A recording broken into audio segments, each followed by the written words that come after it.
Good morning, my dear students. This is the class for revision on lesson number 5. And you know very well the name of the lesson is respiration in plant. We are mainly going to understand its definition in different types, and I have already made some questions, means picture based questions on the picture that has been given in the book. You have already familiar with this kind of question because I have asked this kind of question in earlier classes, that is offline classes. So without wasting our time, we are going to understand the definition of respiration. Respiration is a process in which food is oxidized. Food is oxidized in the living cell, and food means glucose. The glucose is oxidized in the living cell, and energy is produced. So this is a process in which glucose is oxidized and energy is produced. And in which form the energy is produced? The energy is produced in form of ATP. So this is a very simple process, but it takes place in series of chemical reactions. So this process can take place both in presence and in some organism, that is microorganism, it takes place in absence of oxygen. So see, the respiration has been divided into two kinds, that is called aerobic respiration and anaerobic respiration. Aerobic respiration takes place in presence of oxygen. See, this is glucose, C6H12O6, and this glucose oxidized in presence of oxygen.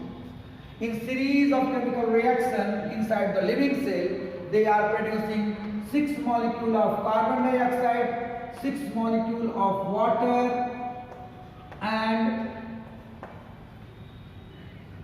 usable form of energy. In your book it has been written energy, but you can also write 38 ATP energy, and that energy is actually usable form of energy that is utilized by our body. So this is the aerobic respiration, the kind of respiration in which food is oxidized completely in presence of oxygen and give more energy, that is 38 ATP energy, and this is called aerobic respiration.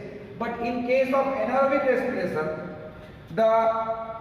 actually this anaerobic respiration mainly takes place inside the microorganism, mainly that is called fungus, some bacteria.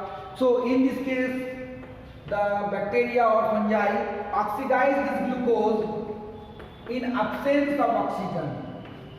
Means they break down the glucose directly into ethyl alcohol,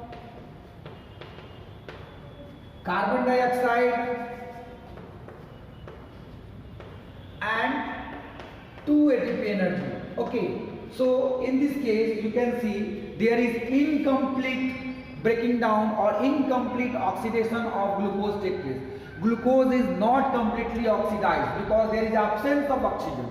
Due to absence of oxygen, incomplete breaking down or incomplete oxidation of glucose takes place, in which ethyl alcohol forms. This is the alcohol. Ethyl alcohol forms with 2 molecules of carbon dioxide and 2 molecules of ATP. So in this kind of respiration, the energy produced in very less quantity. Next, what are the different outlets through which the gaseous exchange takes place in plant?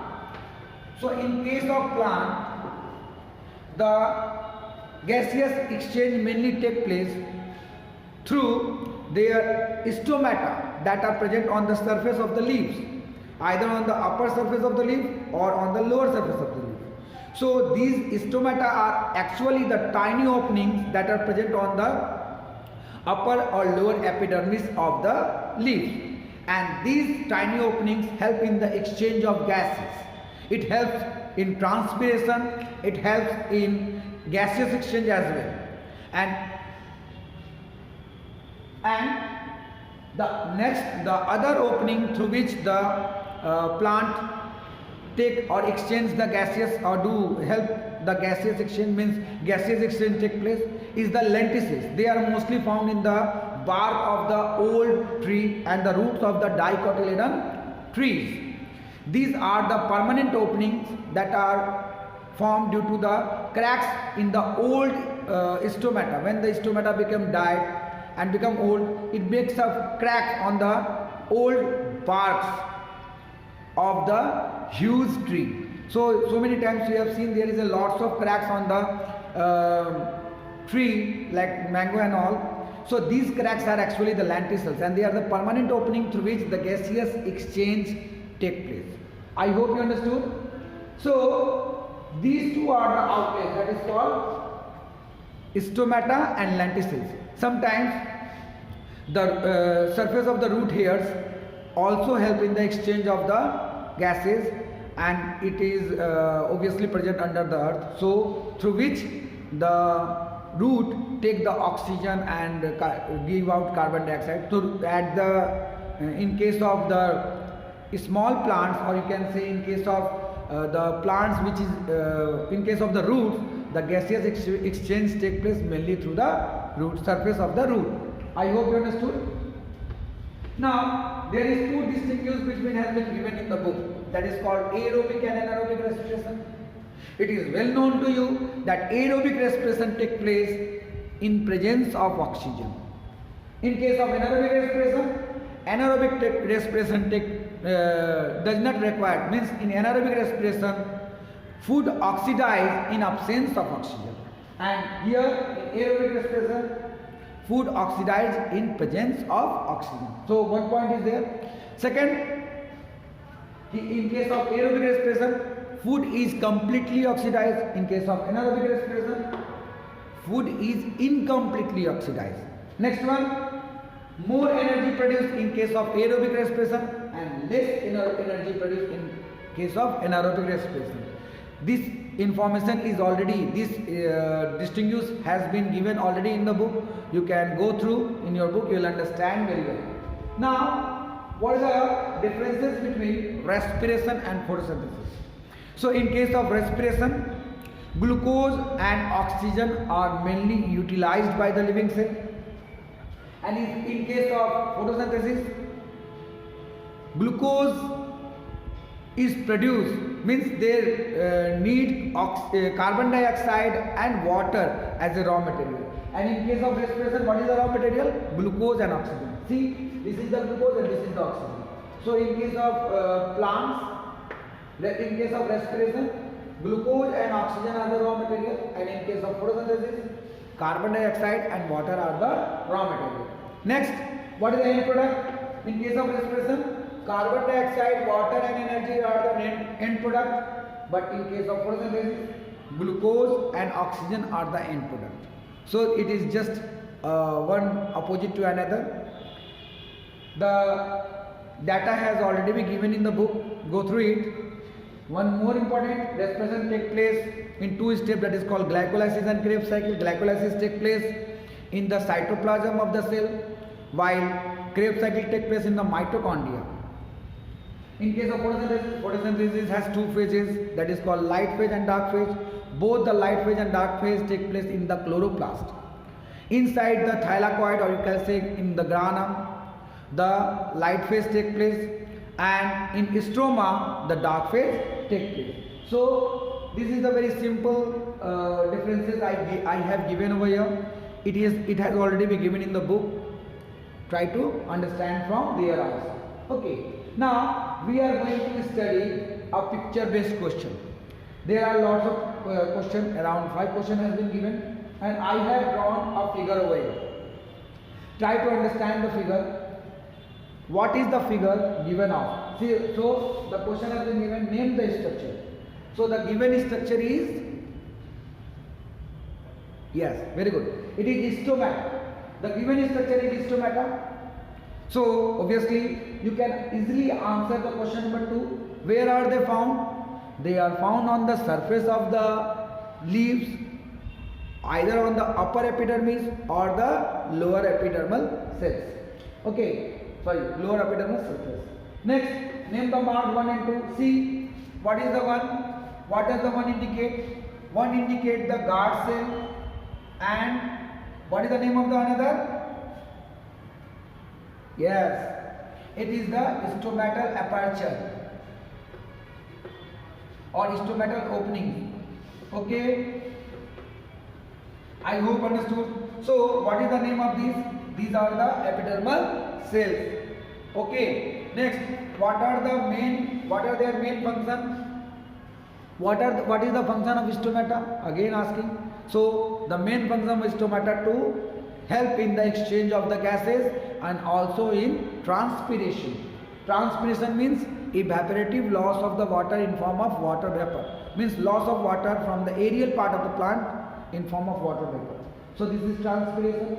Next, state the structure of the number one. So number one actually is the guard cell, and guard cell is just like a structure of bean shape. It has a bean shape structure. It has a large vacuole. It has a nucleus, and lots of chloroplasts are there in it. So, okay, I hope you understood. So this is the structure. You can make the inner wall of the guard cells are thicker. The outer wall is thinner with compared to the inner wall. So in this way you can give the structure of the guard cell. That is number one. Now this is another picture based question, and in this question, the first question, just study the figure, just see the figure and try to understand the phenomenon going on. So the first question is, name the phenomenon studied. What is the phenomenon? Yes, very good. It is respiration. Okay, the phenomenon is the respiration. Very good. Next, what is kept in the test tube? So this is the test tube. See, what is kept over here? Yes, it is KOH. KOH means potassium hydroxide or sodium hydroxide. What is the function of potassium and sodium hydroxide? Potassium and sodium hydroxide absorbs or dissolves the carbon dioxide that is produced during the process of respiration. So when the seed gives out, that is soaked seeds are there, when they give out the carbon dioxide, that carbon dioxide is immediately dissolved by the KOH. Okay. So what is kept in the test tube? State its purpose. I have explained about its purpose. What kind of water is taken in the jar? It is colored water. When the water goes up in the test tube, it can easily be clearly, or you can say clearly visible, so that it has been taken, so that it could easily be seen. Now state your observation. So observation and conclusion is just different. So the thing that we observe with our eyes is called observation, and the conclusion we bring out from our brain or thinking over it. See, we observe that the level of the water is increasing in the delivery tube. This is your observation. So what is the conclusion? We conclude that the carbon dioxide that is given out by the soaked seed is immediately dissolved by potassium hydroxide. So here it produces a partial pressure, due to which the air from the delivery tube is drawn, and as the air is drawn, it creates a suction force, and due to suction force the level of the water is increases. So it proves that the soaked seed gives out carbon dioxide in the process of respiration, and due to respiration the level of the water increases. I hope you understood. So this is, as a whole, I tried to explain. If you have any doubt regarding this chapter, go through the chapter once, and if you have any kind of doubt, you can ask me in your online classes. For today, that much. Bye bye.